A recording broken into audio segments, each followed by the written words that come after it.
author of Choosing to be a Medium. So I thank you so much for coming on here and talking with me today. Meet you in person. That's so cool that you have my book. Yeah, it's nice to finally meet you as well. It's funny. I've had this knack over the years, and I don't know how it happens or why it happens, where I end up with books before I'm supposed to have them. Um, like, I don't know if you're familiar with Rose Van den Einde. Um, That was one of the first. I love the title. So you want to be a medium. That was one of the first ones, maybe the first ones I ever wrote. yeah, That, classic, classic. So I think it was her second book was called, oh gosh, Ask a Medium, I believe is what it was called. And I contributed, because it was sort of a QA format book, and I contributed some of the questions. And, I was excited for it, but I'd forgotten about it. And I had no clue when it was coming out. And I was at the bookstore and I saw it on the shelf. And so I was excited to get it. And I go home and I message her and she's like, it's not even supposed to be released for like a week. How do you have your copy? And then I remember after, because I work at a metaphysical shop, and one of my areas is ordering books for the store. So I always look at things that I want for myself as I'm ordering for the store, and I saw your book. So I ordered it, and then I connected with you on Instagram, and I remember saying something about enjoying your book, and you're like, "You read it already?" Like, yeah, I read it already. Um, so yeah, and one of the things that I really appreciated is right in the beginning, there's a little disclaimer that talks about your mental state, that talks about, maybe if there are some pre-existing mental or emotional imbalances that you may want to tread carefully. Can you sort of expand for those who might be unfamiliar with why that is? sure. When we do mediumship, we're going into an altered state, a bit of an altered state, and we are talking with and connecting with spirit people that other people can't see. So if you're schizophrenic or psychotic or you're not grounded in reality, intentionally trying to talk to people might not help. I mean, if you're already hearing voices that are a problem, you might not want to try to do more of that. Right. So it's like really clinical. Like if you're really ungrounded in reality, it's not a good idea. And then maybe if you're seriously depressed, like you've been institutionalized for depression or things like that, it's something, it's good to be healthy, grounded, connected to reality so that you can hang out with people on the other side and do valid evidential mediumship. So it's good to be sane, pretty much, because people are going to think we're crazy anyway. So if you get people who are not mentally stable and then they start working with this, it just might not be pretty. Yeah, I really appreciated that, because I know there have been times where, and I'm sure you get this too with things like clients, sometimes people like to tell you how psychic they are in hopes that you sort of validate that for them. And it's really uncomfortable sometimes, where occasionally you encounter people where you're like, this is a loving, well-intentioned person, but there may be some delusions here. How do you, or have you ever had to deal with something like that? I don't know. Each time is a problem. Now that I have that Facebook group with the 7,000 people, it's more of a problem. Wow. And I might say, I know this might sound offensive to you, but I really think it might be helpful if you talk to a professional, a mental health professional. Right. There are people that just seem like they need help. Yeah, absolutely. I have a recent message, a long message to me recently that went on and on and on, and I haven't responded to it because I have no clue how. I won't go into details, but that was just 2 days ago. It went on from like midnight till 3:30 in the morning in installments, and she unsent some of them. I didn't know you could unsend a message. Yeah, it's kind of a new thing. That's besides the point. So yes, I don't know how to do it really tactfully, but I just try to be as loving as I can. Yeah. I don't think this is mediumship, and I think maybe you need some help. Yeah. Yeah, it's tricky. Like you said, I don't know if there's a textbook answer, because it's not a textbook field that we work in. I guess, you're a massage therapist, and you did a lot of more of the healing work, and then witnessing someone do a demonstration of mediumship that sort of ignited your interest. Yes. So that eventually led you to AFC, or Arthur Findlay College, which is a dream for a lot of people. Can you tell us a little bit about what that was like? I'm sure it probably felt like a different world. It was wonderful. So just to give a little more information about that, I've been doing massage and energy healing for now 32 years. Mm. And with energy healing, you do work a little with spirit guides and energy. And so there's a little overlap, but I never connected with that person in spirit. There was no talking to people on the other side. It just didn't happen for me. So then about 12 years ago, someone invited me to this mediumship demonstration at somebody's home. And I'm like, okay, that sounds good. I'll go. No burning passion, no preconceived notion. And I went, and she connected with a close friend of mine and my firstborn dog. And it was fascinating. And she gave beautiful healing information, messages to everybody there. And I was blown away. Wow. So I invited her to my massage therapy center to give, she came once a month to give small group readings there for a year. And I was the host, so I got to see more of it. So that's how I got into it. And what was the other part of the question? Ending up at Arthur Findlay. Right, got it. Yeah. So I decided I want to do that. There's a need for this. It's incredibly healing. I want to do that also. So I read books, took classes, started sitting in Circle. Circle came after Arthur Findlay College. Had my first connection and got all excited about it. And I decided if I'm going to do this, I should go to the best place possible. So Arthur Findlay College is like the Harvard of mediumship schools, or maybe the Hogwarts is more appropriate. So going there was crazy though. It was 2012 and it was completely out of character. Someone with a little bit of poverty consciousness and young kids to fly off to England. It was kind of one of those meant to be led things that just kind of built on itself. And I said to my husband, hey, can I use our credit card points to go to England to take this class? He's like, sure, honey. Like the chances that I'm really going to do that, sure. And I ended up doing it. So it was wonderful. It was a week that's completely packed with mediums and development. Mm-hmm. You're in an old castle kind of place. There's programs from breakfast or possibly before breakfast, a meditation through 9:30 at night. You're there with 100 mediums. And I figured if I went, I would, if I wasn't meant to do this work, I would find out. And if I was, and I was. And the people were amazing. And this is a cliche. Everybody says this, but it was like going home. Yeah. The energy was wonderful. So I've been back twice. Oh, wow. And so I agreed 3 or 4 years, and it's great. No, I don't believe, at least when I was going through the book, that any particular one was mentioned, but were there any particular either teachers that you worked more with than others, or that you kind of gravitated towards? Well, in my first year, my first time there, Colin Bates was my teacher. So we had only two groups, and he was mine for evidential mediumship, and he's wonderful. Yeah.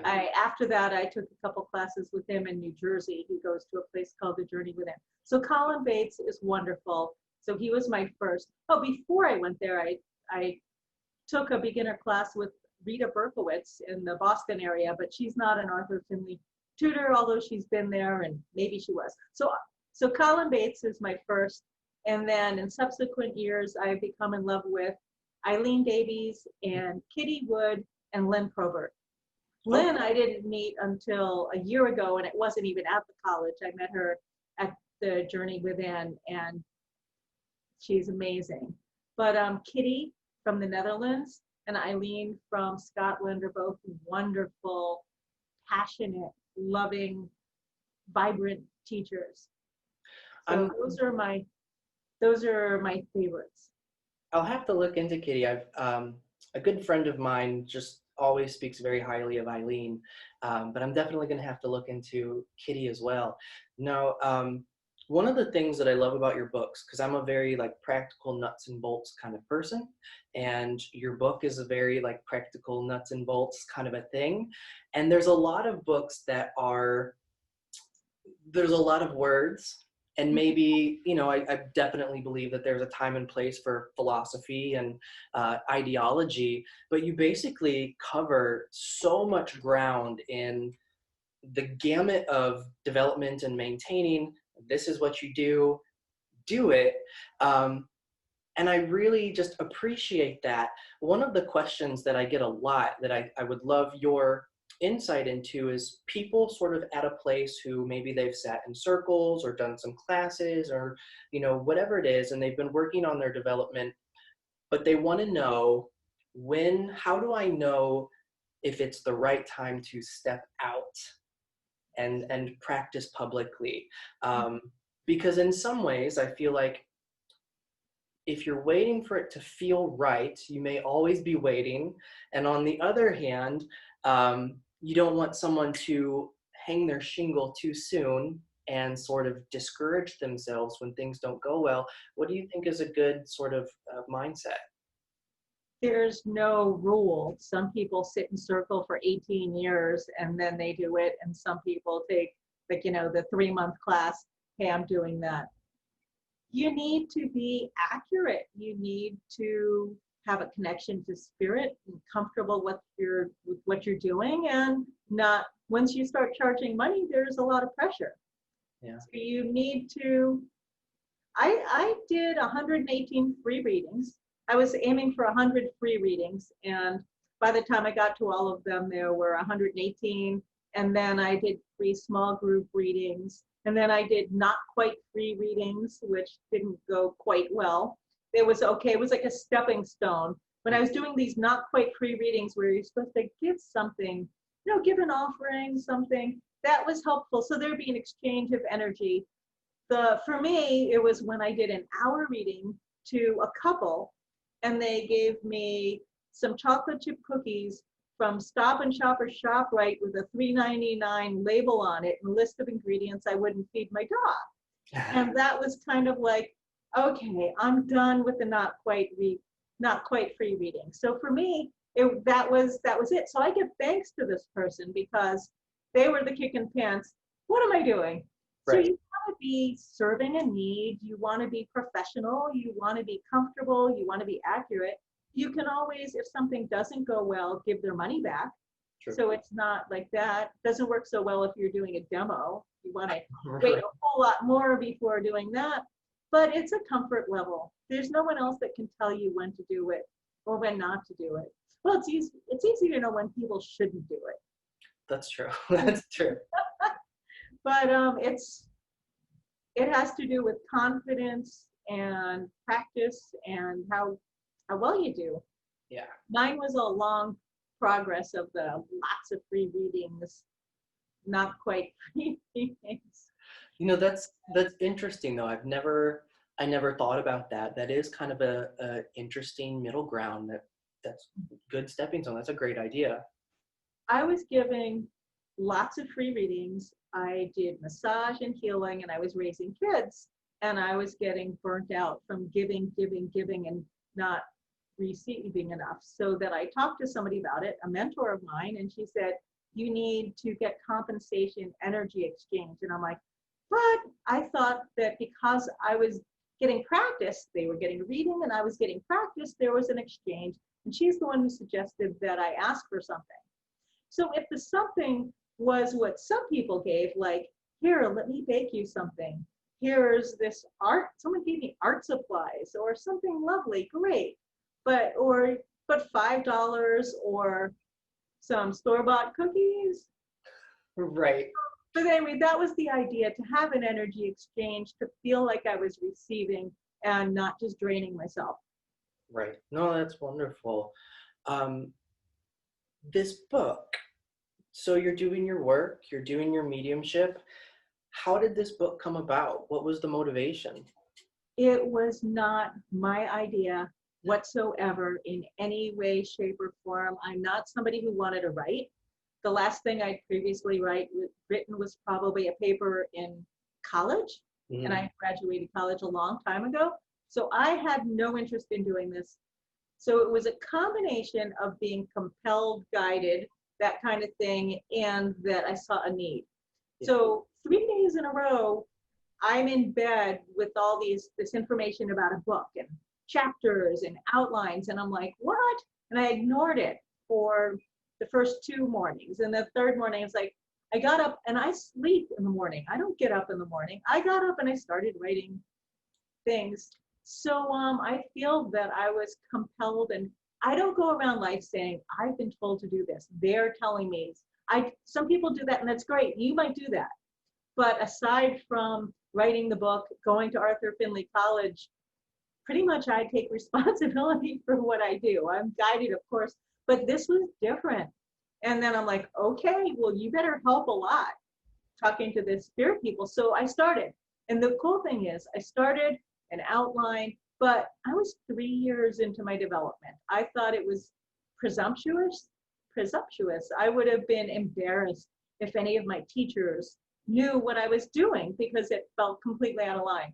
So I started doing this, and then a few days later, I was at the Journey Within taking mediumship class, and I was working with a partner, and she connected with my grandmother, my mother's mother, and she identified her. I'm like, yep, that's her. She's like, she's showing you writing. She was talking about you writing, and I'm like, I hadn't told anybody.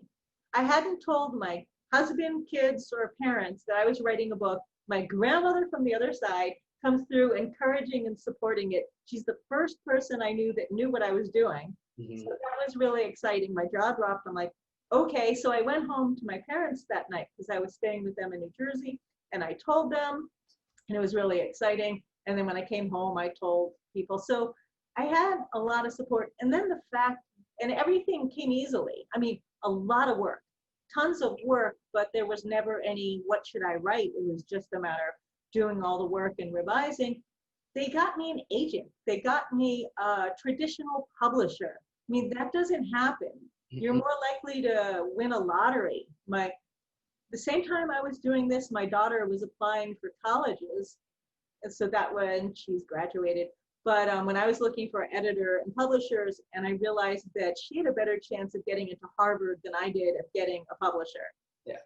So it was very supported and meant to be. So that was one part, that whole long thing about I was guided to do it. The other thing is I chose to do this. Yes, I must have some innate abilities, yada, yada, yada, but I went 40, almost 50 years without connecting to a spirit person. Went to this medium, wow, this is really cool, I want to do this. And everybody told me, okay, hundreds of people, not everybody, maybe 39 out of 40 people told me, I didn't think you could learn to be a medium. I thought you had to be born that way. I hear that again and again and again. And I said, well, we'll find out. And I did everything I could and became a medium, became an accurate, reputable, compassionate, ethical medium. So I wrote the book so that other people could know that, because I got tired of explaining it. And I'm not one of the people who say, you need to be born this way. I'm a 3rd or 4th generation medium. And if you're not born that way, maybe you can do it, but you won't be very good. Ooh, that one. So I still have those voices in my head, which literally hindered my development. Yeah. This thoughts that, well, so if I wasn't this way, I have to work harder. I'll never be really good. So that was a problem. So I wrote the book, which my working title was How to Become a Medium When You're Not Born That Way, or Are You? And actually they put that on the back cover. I didn't know that until it was covered. They said How to Become a Medium When You're Not Born That Way. I didn't even know they were using it. I liked the title we came with, but it was so that people who might not spontaneously see people in spirit can know that with some work, passion, and dedication, they can do this too. Right. That's why I wrote the book. That's along with the fact that I was kind of compelled to do it. Right. No, and you kind of took the next question right out of my head, because you do see so much of that today, and it makes it still even by some people who have such esteem or such wonderful reputation, then it makes you wonder why we still think that way. So that was another key thing that I really appreciated in reading the book. Now I'm sitting here, I have the book in front of me, I'm looking at the title, and I'm looking and I'm noticing your earrings and I'm noticing the picture behind you on the wall. Can I ask the significance of the dragonfly for you? I'm an artist. So, Mm. well, it was kind of interesting because I've been painting watercolors for maybe 15, 16 years. And I was doing all these very realistic, realistic paintings. Mhm. And then I did some hummingbirds. And then I started with dragonflies. And I did the first one and I really liked it. And then I did more. And the interesting thing is that they're sort of realistic, but they have these loose backgrounds. Anyway, here I am painting all these dragonflies with no clue as I'm beginning my mediumship development. So this is about 10 years ago. Then I was taking a class and learned at the class that dragonflies are a symbol of transformation and travel between this world and the other world. I didn't know that. I was painting dragonflies, hummingbirds, and then dragonflies while developing my mediumship with no clue about that. So I painted more dragonflies. I named my healing center Dragonfly Healing Arts, and I like them. Nice. Beautiful, but I didn't know that I was painting, I didn't know about the connection. And then a lot of people think that when they see dragonflies, it's a message from their loved ones. You just mentioned your center. Is it a physical space, a physical center? It is, except, and it was 7 years old on May 1st, the day I sold it. Okay. Because yes, it's a physical place, but I still am affiliated with, I've been doing massage for all these years and I stopped in the past 6 months. I've done 3 massages in the past 6 months and they were all outside. Oh, no. So I kind of didn't need the center anymore and I do all my work online in classes, but I sold it to somebody who hopefully will keep it open. And then when it's okay to do things in person, I have a place to do readings in person and classes again. So it is a physical place in New Hartford, Connecticut, but it's in transition. She hasn't even taken over the website yet or anything. So we'll see what happens. Okay, so very fresh. So you said Connecticut. For people who may be listening and maybe they're drawn to you or your style, your website, I believe, is just SharonFarber.net. Yep, short and sweet, SharonFarber.net. You just have to remember the net part. Right. Yeah, for sure. Now, you'd mentioned teaching classes. As a teacher, as an instructor, what is the biggest challenge you think in sort of helping to cultivate mediums? The challenge for me to cultivate them or their biggest challenge? Well, I guess both, actually. I don't find it challenging because I'm passionate about it and I love it. My specialty is beginners. Yeah. And I just love seeing people have to get their first link and learn how to do it. So I don't find it challenging. I mean, I still find mediumship challenging. I'm nowhere where I want to be in my flow. And, I have my heroes, or there's a better word for that. My mentors, the people, I want to be like Eileen Davies and Lynn and Brian and Simon and Tony Stockwell. So mediumship is challenging. Teaching is something I've been doing with healing and massage and watercolors for 20 years. So the teaching is easy. Basically, it's a lot about trust, surrender, and confidence. Yeah. People don't think they can do it. People are afraid. They just don't know if they can do it. Other people can and they can't. And surrendering and trusting the spirit world, knowing that it can happen. I know all about it. The reason, and my niche is the new people, and I think I'm very qualified to teach them because I had to do it all. Yeah. Most mediums have spontaneous connections. They see spirit people, and then they can learn to professionalize it and get more accurate and turn it on and off, whereas I started from the beginning, like some of my students. Yep. And had to learn each aspect of it. So challenges for them is letting go, trusting, surrendering, getting rid of their fears. They're afraid that if they open to mediumship, they won't be able to turn it off. They'll be overrun with spirits. people will run away. Their friends will run away, and like that. If they connect with spirit, if they're clairsentient and they're getting information from a spirit person and it involves a physical pain, they might get scared that it's too close, all of those things. And I address that. If you read that's in the book, Addressing Your Fears. Yeah. So it's about trust, surrender, realizing that it's about love, that it's about spreading love and healing between this side and the other, not just mechanics. Because I don't want people to think it's just mechanics. Yes, there's a lot of how-to in the book and step by step, but the whole point is to bring love and healing and closure to people on this side and the spirit people on the other side, and to have good intentions and to have your own spiritual connection and intentions. That's all really important also. Not just, oh, I can do this. Yeah. Yeah. That's a great point.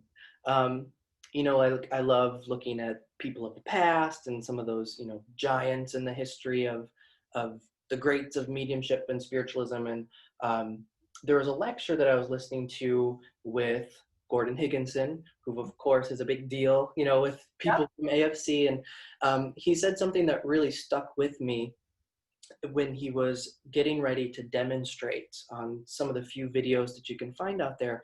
And he goes, for the next however long this is, I don't need you to like me. I just need you to love me, because that's the bridge through which these connections are going to be made. And I just loved that. That is wonderful. Now, I was love.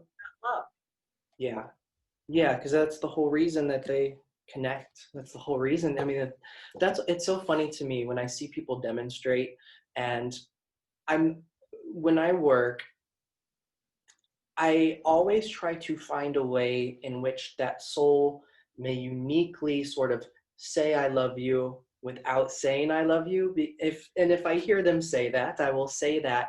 But I think it's almost, people kind of pepper it in because they think it's expected. And I'm like, the fact that they showed up in the first place, if there wasn't a connection of love there, they wouldn't even be here to have a discourse, to have a conversation.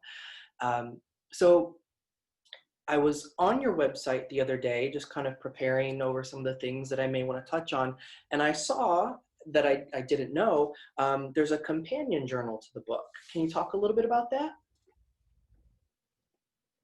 There's the companion journal. Oh. And it's for people who are really serious about the development. It wouldn't be something you would want because you're a professional medium.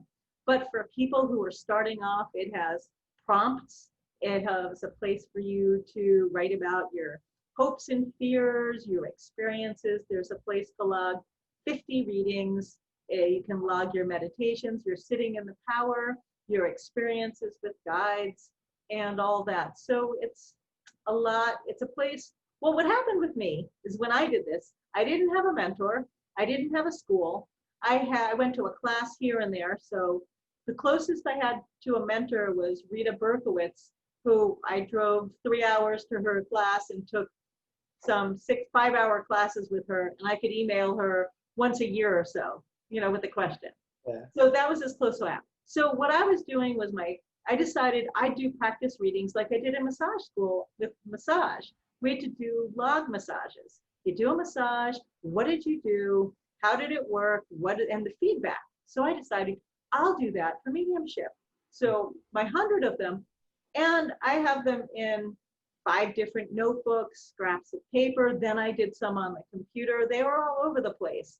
And then I had some contact with spirit guides, and I wrote some here. I have a picture there. So it was kind of a mess.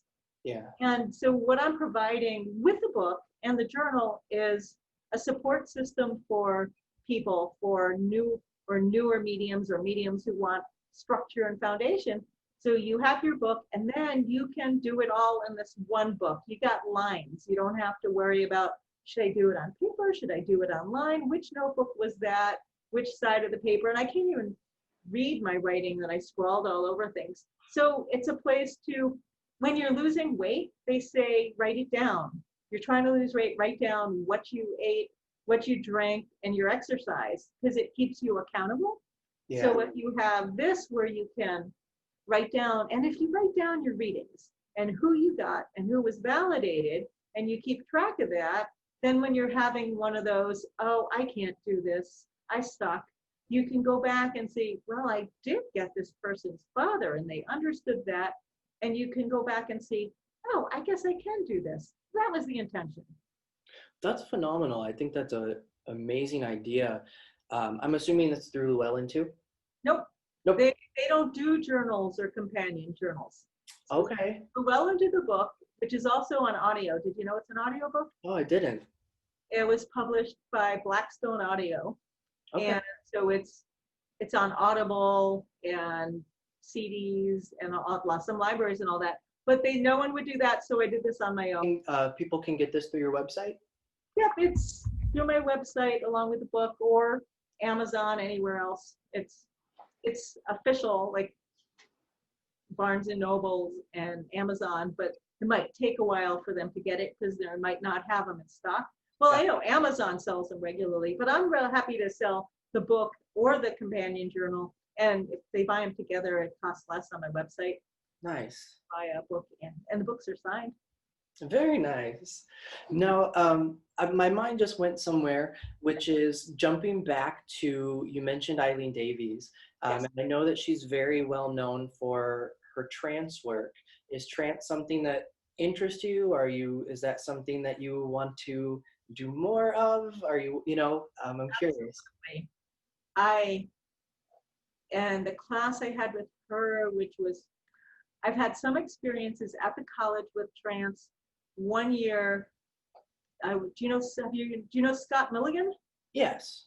So Scott Milligan is a physical medium, and my second time there, he came to all the different groups and we worked together to experience trance.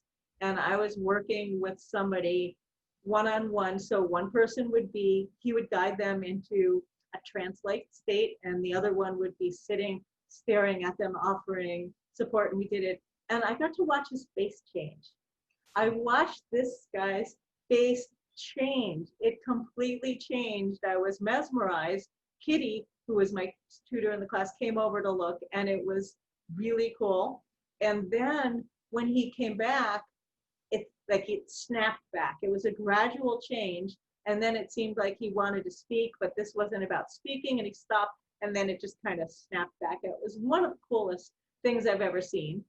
And in a class I had with Eileen, my last time there, we did evidential mediumship and we did trance in groups, and I'm enamored in it. And since then, at Dragonfly, I started a trance circle group, but it never panned out. People would come and then they'd start to speak and then they'd freak out. Oh, I don't think I want to do this. And I didn't feel really qualified to lead it so much because I was new at it. But I asked Eileen about that, and she said, you know enough to, if you can't find one. She gave me the approval to start that. And then since then, I took another trance class with Eileen, and I had a little trance circle, which just fizzled out. And as of today, I have a new one started. That's awesome. A couple people, and one of them's like, yeah, can we start this week? So I'm really excited. Yes, I want to do that. It's so hard. Getting consistent circle numbers is so hard too. Trance? I'm sorry? Do you do trance? My very first teacher, she doesn't do so much of the work anymore, but she was a phenomenally gifted trance medium. And in my teen years, we worked a little bit together on that. And I kind of put it on the back burner, kind of like maybe some of your people in your circle. I had a couple experiences that sort of unnerved me a little bit. And over the past little while, it's just really been in my head of like, this is an aptitude or whatever that you should really not just let fall by the wayside. Okay, well, I'm involved with that right now too. It's pretty cool. Yeah, and that kind of brings me to another point that I'm sort of interested in your opinions on, which is the world was kind of blindsided by this virus. and we've all kind of adapted. I think Zoom has been a phenomenal thing in this age that we're living in. And I think it's showing us that our mediumship is not limited and how we can approach it is not limited. I mean, maybe not even on the development aspect, but when you think about maybe not even just the virus, but all the stuff that's going on right now, what do you what do you make of it? Do you think that there's some sort of a light here at the end of the tunnel? Are we, is it supposed to change? What are your thoughts on all this craziness? I have no clue. That's a great answer. I'm not even going there. I am teaching more than I've ever have before. I'm teaching and working with mediumship with people all over the planet. Mhm. I went from intense anxiety, the most intense anxiety I've experienced in my life in that first week or two when things were happening in Italy before I was even in the epicenter. So I went from an intense anxiety to back to my positive, optimistic nature, one day at a time, helping people as I can, doing what I need to nurture myself occasionally.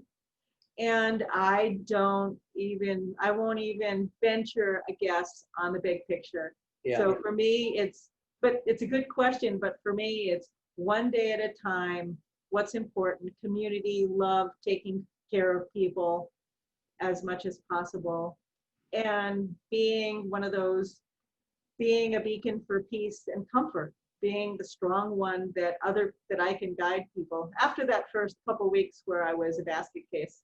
Yeah. Yeah. I love that. I love the honesty in your answer. I see people and they try to like philosophize it, and it's just like, shit, I don't know. I don't know. Just along for the ride like everybody else. I'm an optimist, Yeah. and right now there's some other things concerning me more than the virus, but we're not going there. I feel you. I feel you totally. Where are you? You're somewhere out west? I'm in Ohio. Oh, okay. Yeah. I did live out west for a little while, but I'm on the Great Lakes. I'm on Lake Erie. So I'm a one day at a time, help one person at a time kind of person. Yeah.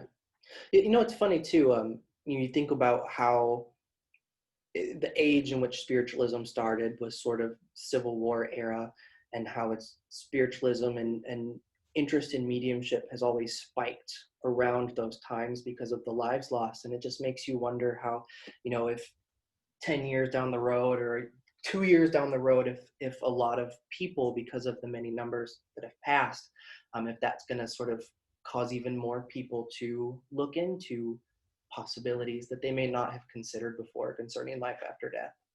It's possible. I know I've been busier as a medium with classes and students and people coming out of the woodworks interested more than ever before. Yeah, it does seem that way. I don't know if I'll ever paint again. No. I don't mind not doing massages.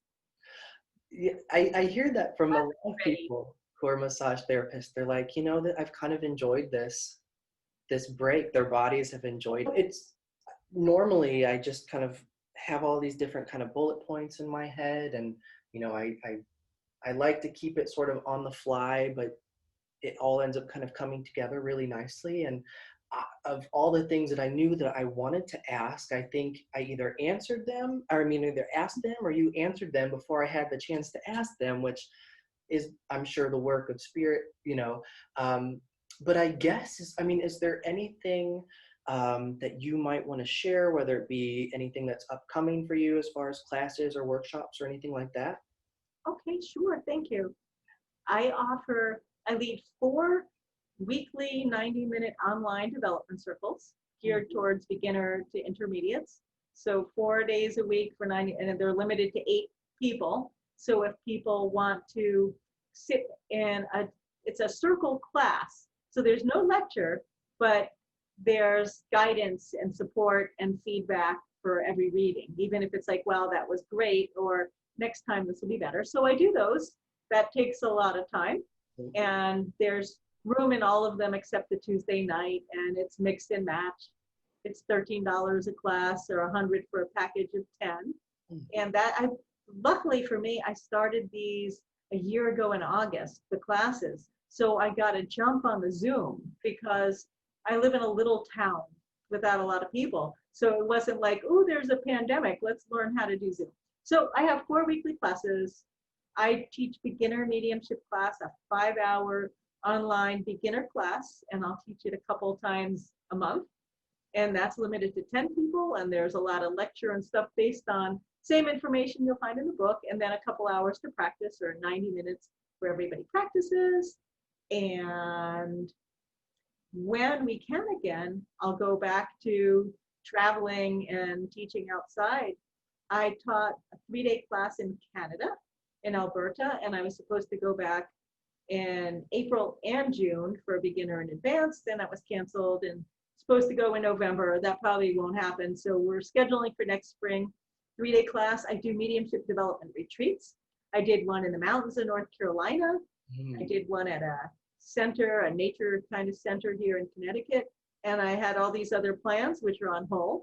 And if people want me to come teach where they are, once we can travel more easily, I will go if you want to host one. So someone over at the Jersey Shore asked me, and I went there, did a 2-day class at her retreat center, like near the ocean, and that was wonderful. So if people want me to come teach, you just need like 10, 12, 14 people who want to take it, and we co-create it together, and I'll fly or drive to wherever you are. And if it happens to be near the mountains or the ocean or somewhere really pretty, that's like a major bonus. Right. I'll be more likely to make it happen. Yeah. But I'll do that because I love teaching. Yeah. And I'll do that. No, that's fantastic. So again, the book is Choosing to Be a Medium, and there's also the companion guide. And you have just, yes, there it is. You just have a phenomenal energy. I just have enjoyed talking with you so much, and it's been a pleasure to have a face-to-face conversation. Thank you. And you really did your homework. When I asked, did you want me to send you some questions? Like, no, we'll just wing it. I'm like, okay. That felt really light and like, oh, there's no pressure. This is going to be fun. But then you really seem to have done your homework to ask good questions so that this is meaningful and a lot of good information. So yeah, this is great.